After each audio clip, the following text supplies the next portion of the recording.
प्रिय भक्तों, आज मैं आप लोगों को एक कथा सुनाने जा रही हूँ। इस कथा को सुनने मात्र से आपके जीवन में सुख संपत्ति और धन की वर्षा होगी। तो चलिए कथा को प्रारंभ करते हैं। स्कंद पुराण के अनुसार एक बार माता पार्वती के पसीने की बूंद मंदराचल पर्वत पर गिर गई और उससे बेल का पेड़ निकल आया। चूंकि माता पार्वती की पसीने से बेल के पेड़ का उद्भव हुआ, अतः इसमें माता पार्वती के सभी रूप बसते हैं। वे पेड़ की जड़ में गिरजा के स्वरूप में, इसके तनों में माहेश्वरी के रूप में और शाखाओं में दक्षिणायनी और पत्तियों में पार्वती के स्वरूप में रहती हैं। फलों में कात्यायनी स्वरूप व फूलों में गौरी स्वरूप निवास करती हैं। इन सभी रूपों के अलावा माँ लक्ष्मी का रूप समस्त वृक्ष में निवास करता है। बेलपत्र में माता पार्वती का प्रतिबिंब होने के कारण इसे भगवान शिव पर चढ़ाया जाता है। भगवान शिव पर बेलपत्र चढ़ाने से वे प्रसन्न होते हैं और भक्त की मनोकामना पूर्ण करते हैं। जो व्यक्ति किसी तीर्थ स्थान पर नहीं जा सकता है, अगर वह श्रावण मास में बिल्व के पेड़ के मूल भाग की पूजा करके उसमें जल अर्पित करे, तो उसे सभी तीर्थों के दर्शन का पुण्य मिलता है। बिल्व पत्र से जुड़ी कुछ खास बातें। बिल्व वृक्ष के आसपास सांप नहीं आते हैं। अगर किसी की शव यात्रा बिल्व वृक्ष की छाया से होकर गुजरे तो उसका मोक्ष हो जाता है। बेल वृक्ष को काटने से वंश का नाश होता है और बेल वृक्ष लगाने से वंश की वृद्धि होती है। सुबह शाम बेल वृक्ष के दर्शन मात्र से पापों का नाश होता है। बेल वृक्ष को सींचने से पितर तृप्त होते हैं। जीवन में सिर्फ एक बार, और वो भी यदि भूल से भी शिवलिंग पर बेलपत्र चढ़ा दिया हो, तो भी उसके सारे पाप मुक्त हो जाते हैं। आइए जानते हैं सबसे पहले किसने चढ़ाया शिव को बेलपत्र। पुराणों के अनुसार जब समुद्र मंथन के समय विष निकला तो सभी देवता जीव जंतु व्याकुल होने लगे। सारी सृष्टि में हाहाकार मच गया। सृष्टि की रक्षा के लिए देवताओं और असुरों ने भगवान शिव से प्रार्थना की। तब भगवान शंकर ने इस विष को अपने गले में धारण कर लिया। विष के कारण भगवान शंकर के मस्तिष्क में गर्मी काफी बढ़ गई, जिसे कम करने के लिए देवी देवताओं ने भगवान शंकर पर पवित्र नदियों का जल और बेलपत्र चढ़ाया था। वहीं शास्त्रों के अनुसार देवी पार्वती जी घोर तप के बाद शिव की अर्धांगिनी बनी और सबसे पहले महादेव को राम नाम लिखकर बेलपत्र माता पार्वती ने ही चढ़ाया था। भोला नाम का एक लड़का रहता था। वह अपने नाम की तरह ही बहुत भोला भाला था। वह चालाकी बिल्कुल भी नहीं जानता था और न ही वह किसी की चालाकी को समझ पाता था। वह हर एक काम को बड़ी ही सरलता से किया करता था। भोला बहुत ही गरीब था, लेकिन वह भगवान को मानने वाला था। वह जंगल से लकड़ियां काटकर अपनी गुजर बसर किया करता था। भोला अपनी झोपड़ी में अकेला ही रहता था। उसके आगे पीछे कोई नहीं था। वह 2-3 दिन में एक बार भगवान शिव के मंदिर में जाया करता था। एक बार की बात है, भोला मंदिर में गया तो भोला ने देखा कि भगवान शिव की मूर्ति के सामने बहुत सारे दिए और अगरबत्तियां जल रहे हैं, जिसके कारण चारों तरफ धुआं ही धुआं हो गया था। उसे देख भोला भक्त सोचने लगा, प्रभु आपकी आंखें जल रही होंगी, इस धुएं से आपका दम घुट रहा होगा। आप ऐसा करो प्रभु, आज आप मेरे घर चलो। आज लकड़ी बेचकर अगर पर्याप्त धन मिल गया तो उससे हम दोनों के खाने का प्रबंध हो जाएगा।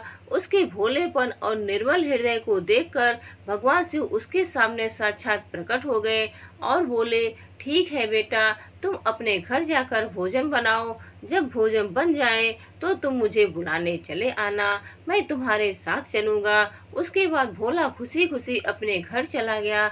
अब भोला भोजन की तैयारी करने लगा।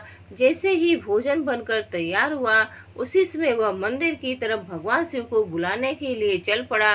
अपने घर से भोला कुछ ही दूर चला होगा कि उसे रास्ते में एक भूखा बालक मिला।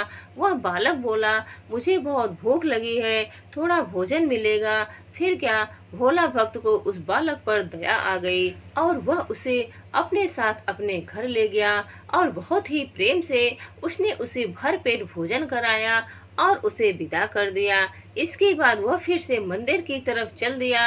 रास्ते में उसे एक बूढ़ी माँ मिली। वह उससे बोली, बेटा मैं बहुत दिनों से भूखी हूँ, अगर कुछ खाने को मिल जाता तो भगवान तुम्हारा भला करेंगे। बूढ़ी माँ की बात सुनकर भोला को उन बूढ़ी माँ पर भी दया आ गई।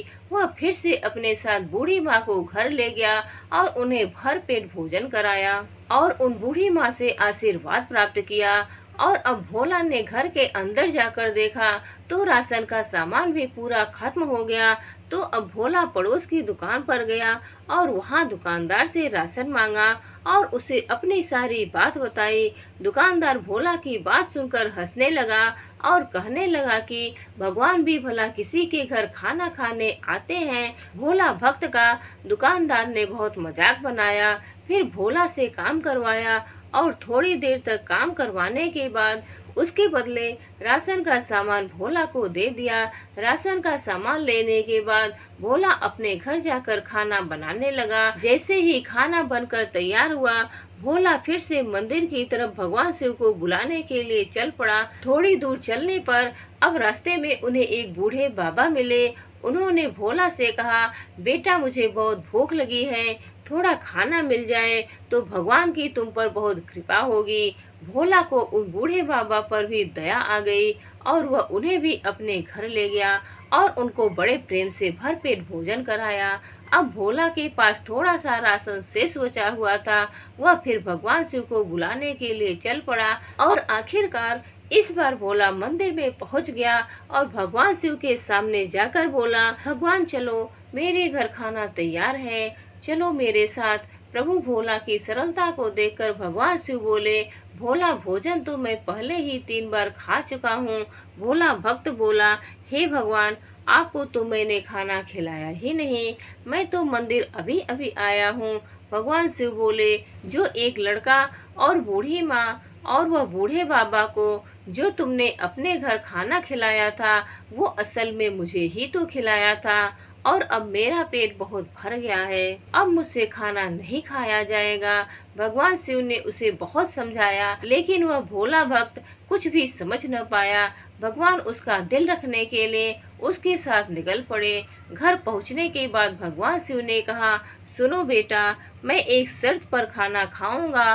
भोला भक्त बोला, बोलो प्रभु कौन सी शर्त है। भगवान शिव बोले, तुम्हें खाना मेरे साथ खाना होगा। फिर भोला और प्रभु ने एक ही थाली में खाना खाया। खाना खाकर जैसे ही भगवान शिव गए तो भोला के दिन बदल गए। भोला का घर धन धान्य से भर गया। अब भोला के पास किसी भी चीज की कोई कमी नहीं रही। भगवान शिव की असीम कृपा भोला पर बरसने लगी। यह सब देखकर वह दुकान वाला जो उस भोले पर हंस रहा था, उसका मजाक बना रहा था, वह हैरान हो गया और मंदिर जाकर वह भी भगवान शिव को न्योता देने लगा कि प्रभु मेरे घर चलो और खाना खाओ। भगवान शिव उससे बोले, तुम घर जाकर भोजन का प्रबंध करो और जब भोजन बन जाए तो चले आना मुझे बुलाने। दुकानदार बहुत खुश हुआ और अपने घर आकर अनेक प्रकार की मिठाइयाँ बनवाई। अब दुकानदार को मन में थोड़ा अभिमान आ गया था कि मैंने तो भोला से अच्छे अच्छे पकवान बनाए हैं, भगवान शिव मुझ पर ज्यादा प्रसन्न होंगे। यह मन में सोचते हुए वह अपने घर से भगवान शिव को बुलाने के लिए चल पड़े।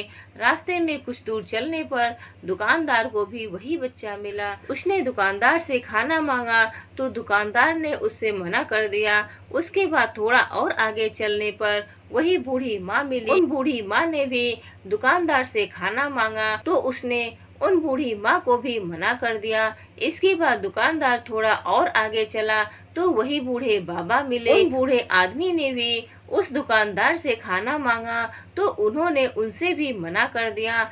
इस तरह से दुकानदार ने अभिमान में चूर होकर सबको ठुकरा दिया और आखिर में भगवान शिव के मंदिर जा पहुँचे। वहां जाकर भगवान को बोलने लगे, प्रभु चलो खाना तैयार है। उनकी बात सुनकर भगवान शिव ने कहा, पहले तुमने हमारा 3 बार तिरस्कार किया है और अब खाने के लिए पूछ रहे हो। रास्ते में जो वह लड़का, बूढ़ी औरत और बूढ़ा आदमी मिले वह मैं ही तो था। तुमने 1 बार नहीं 3 बार अपने हाथ से मौका गवा दिया। फिर क्या? दुकानदार निराश हो गया और भगवान शिव मूर्ति में फिर से समा गए। दुकानदार को अपने किए पर बहुत पछतावा हुआ। वह भगवान शिव से माफी मांगने लगा। जय हो भगवान शिव की। उम्मीद है आप सभी को ये वीडियो अच्छी लगी होगी। श्री शिवाय नमस्तुभ्यम।